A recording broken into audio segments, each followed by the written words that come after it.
What's up, everyone? Welcome back to the channel. I've been really sick this week. Since Sunday, I've had a fever, I've had coughing, sore throat, all of that good stuff. So I haven't actually touched a bowling ball in a week. I've been wanting to do this for a while. This is going to be kind of a reaction video to the Indiana State High School Championship. Me versus EJ Tackett. As you can see there, it says from 2011. So we are coming up on 12 years ago from this video, which is pretty crazy to think about.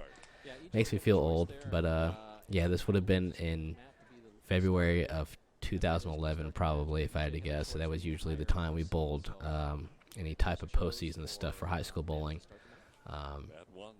Yeah, just kind of wanted to look at this video. Don't know how many people knew that me and EJ grew up around the same time, bowled against each other in high school. Not every week. It wasn't like a regional thing. He lived in a different part of the state as me, but figured this would kind of be cool to go back and watch. I have watched this video a couple times. It's pretty humbling, to say the least. I don't know how my swing ever worked with what it did. It was all over the place at this time, but somehow it worked for a while, that's for sure. I'll try not to talk too much and let maybe if the commentators are talking, I can't hear them. Obviously, I don't have a headset on, but make my comments here and there as we go. Before we start, though, I am throwing a Mission 2.0 from Ebonite. I remember that. That might have been my first Ebonite ball, actually. I remember all the missions came out. I didn't get to throw the original mission, the red one. That was supposed to be really, really good. Never got to throw it, so that sucks. But I think EJ is throwing a Columbia 300 Resurgence in this video. That has to be what that is. Yeah, for sure. And as you can see, throws it pretty similar to how he does nowadays. Maybe have a loopier swing. Back then when we were younger, I will say this too. He used to throw it. He used to throw it hard pretty often. He had a lot of rev rate. Played a lot straighter. Obviously, in today's game, he has to kind of move in and hook it a little more with so much rev rate he's going up against. So he had to adapt a little bit, play a little bit different. So, but yeah, back then he used to like to let it rip. That's for sure.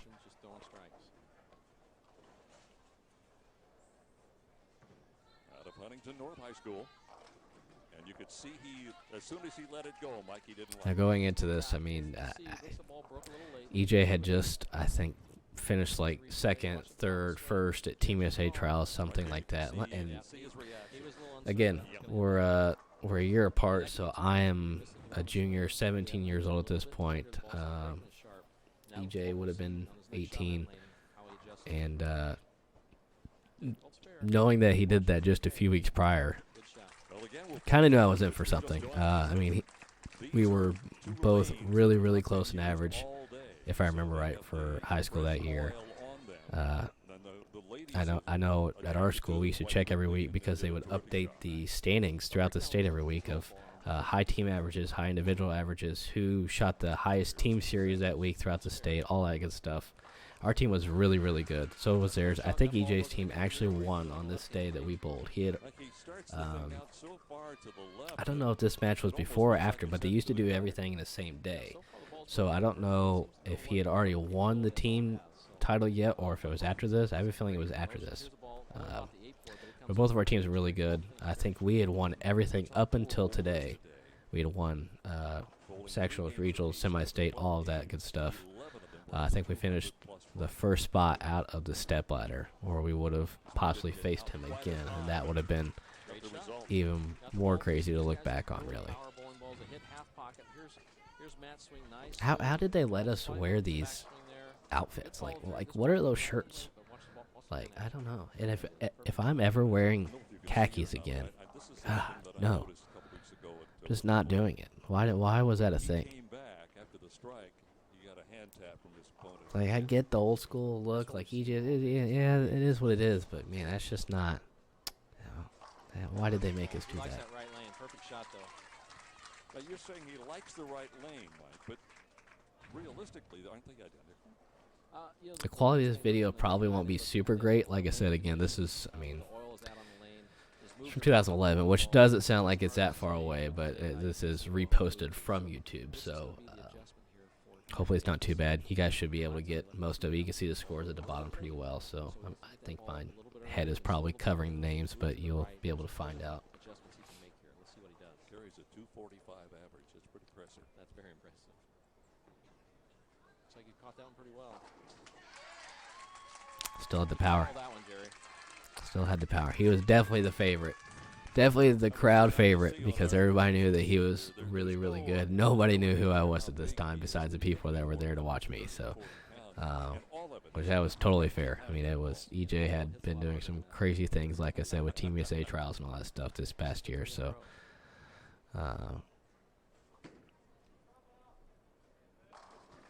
damn.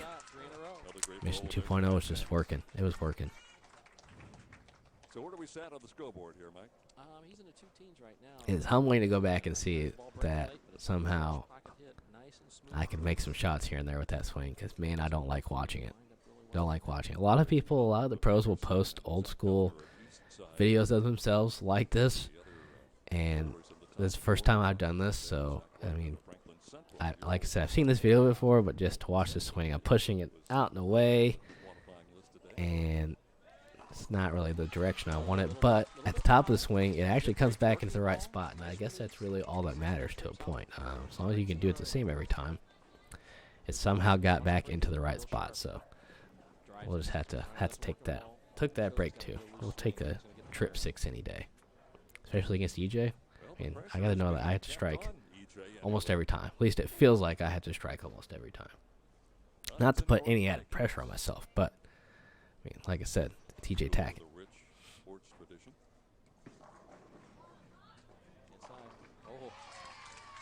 See, and he gets a break too. So he can never say he never got a break. I mean, look at that. That guy should have 4.9. I mean, come on. Unbelievable. I got some of my teammates, some people from Evansville back there in the background. Mom and Dad's down there on the right. My coach Clifton is behind me. Man, it's it's been many, many years, but remember all of it. The fans get into this, and like you say, it's easier bowling than watching. Oh, see, very similar shot to the last one, but leaving the 4-pin break a little high. And again, a reaction. Watch him almost flinch here, right about here. Now, we did have a step ladder for this final. I don't remember what the scores were. They only posted, I believe, the final matches for this kind of show that they did. So I wouldn't have any idea what the scores were, but I know I qualified second. EJ qualified first. So I had to bowl a match before this to face EJ for the state championship. Hard revolutions, you know, hard and straight. That way it takes the lane condition out of it. Doesn't let the ball break. So at this point, he's missed twice. I missed once. And when I saw him missed right there, in my head I was probably thinking, even though you shouldn't put pressure on yourself, thinking it's time to go. You do it again. That was your opening. You gotta do it right here. So at least that's how I would have seen it. And I would have wanted to at least try to get the first one, hopefully get the double, put a little pressure on him for the back half of the game. Getting into it a little bit just behind us here, and when I say behind us, they are right behind us. Good follow through, no hesitation there at all. Watch this ball, perfect. He's got that ball working great. Breaks around the 55-foot mark, just perfectly right in the pocket. He's on 5 in a row and up by 19. Comes into the 1-2 pocket beautifully. Just where he went a little high last time. Let's see if he makes an adjustment. That was a big double. That was a big double. I will admit that. I mean, like I said, that was in my head. I know how I think, and to see him 4-pin right there, probably I was just like, man, I've got to be all over this. This is where if you can put any pressure on EJ Tackett, now is your time. That is it without a doubt. I will say to brag on EJ some more though. We went to Junior Gold later this year. We both finished in the top 16 when we were in Vegas. It was a really cool experience for me. That was my first time bowling Junior Gold, being in Las Vegas. But people nowadays don't get to watch EJ do something he used to be really, really, really good at, and that is play the gutter. The first time, I don't know if the first time I saw him play the gutter was like Indiana Masters and Queens Tournament or whatever it was, but I remember in my head EJ bowling on the short pattern in Las Vegas. Had a pink hammer in his hand. He was known for throwing a pink hammer a lot back then. And I swear his break point was like the one board. If I remember right, he just absolutely smoked everybody on that pattern. It absolutely smoked everybody. It may not have been the same year. It may have been a different year, but I'm pretty sure it was the same year that I'm talking about, that we both made the top 16. I remember that because I was terrible at playing the gutter. I mean, where I grew up, I had to hook it. I didn't really bowl on sport shots yet. Even bowling on this, that wasn't really a sport shot. It was like a modified shot. It was kind of new to me. It was just how it was. I didn't have sport shots or anything like that to really bowl on where I was at. So, yeah, I mean, I'm telling you, I wish we had patterns again nowadays where EJ could play the gutter like that again, because, man, it was, I'll go down saying he's one of, if not the greatest, at playing the absolute gutter that I've ever seen. It's crazy to watch. Wow. I don't know how that ball came back. It wasn't that bad of a shot. It was just a little left. Looked like I got a little excited. Threw it a little hard there. But hey, we'll take it. Ball was striking that day. What can you say? It was striking.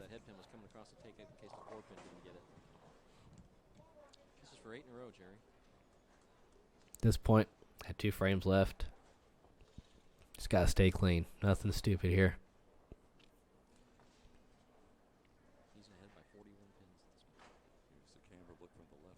That shows the crazy swing from that angle. That is just not pretty. That's not what you like to see.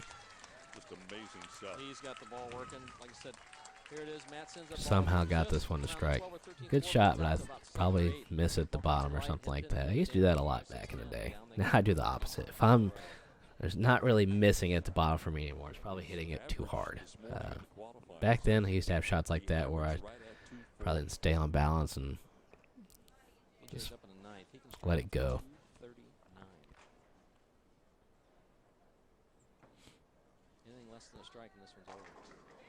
Got it. Under pressure. That's a true champion, too.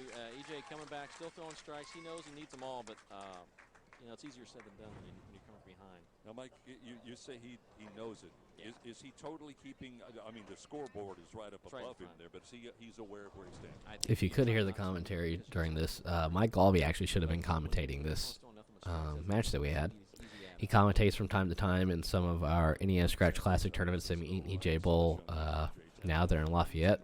This tournament was in Anderson, Indiana. At Cooper Sport Ball back then. Now it's Championship Lanes. That was a good ball. That was a good ball. You can tell EJ's over it by now. He said he was sick during this time. He had some sort of like upper respiratory infection or something like that going on. So I think he was kind of over it, especially the fact that I was striking a lot and he wasn't, which is fair. But yeah, I mean, it's this is crazy to kind of look back on. Like I said, it's going to be coming up on almost 12 years now, which is, I don't know, that's pretty nuts.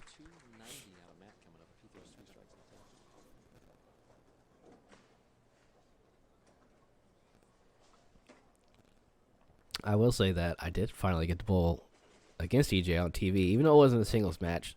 When I got to sub in for the Kingpins this last year, our match on TV was against EJ. I believe Motown Muscle is who he bowled for. So that was pretty cool. That you kind of see yourself, and like I said, we were 17, 18 years old in this video, and then we were both go on tour. We've done well. He's obviously done really, really well. But to actually like kind of see that coming to light after so many years is pretty cool to see. Just let it go. Ball just kept striking. I don't know what to say. Deep breath. Deep breath. That was a deep breath. That was me finally realizing it's over. I don't know. Just get in the zone. Just get in the zone. That's how I've always been. Feel like if you're not in the zone, you're not focused enough. Can't be focused on what's going on over here, what's going on over there. That's just how I roll.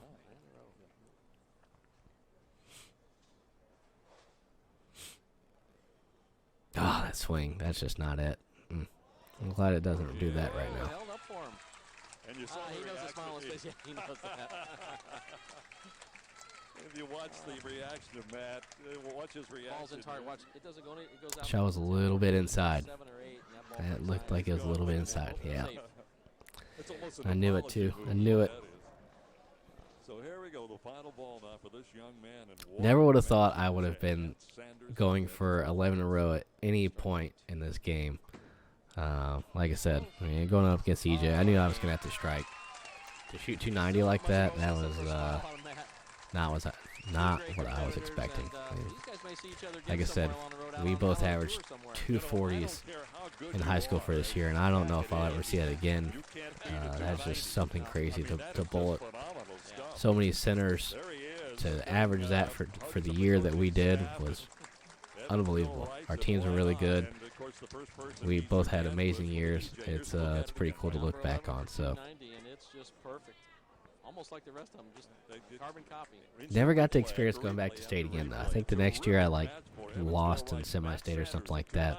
But we did come back and win the state title for team of the year after, so that was pretty cool.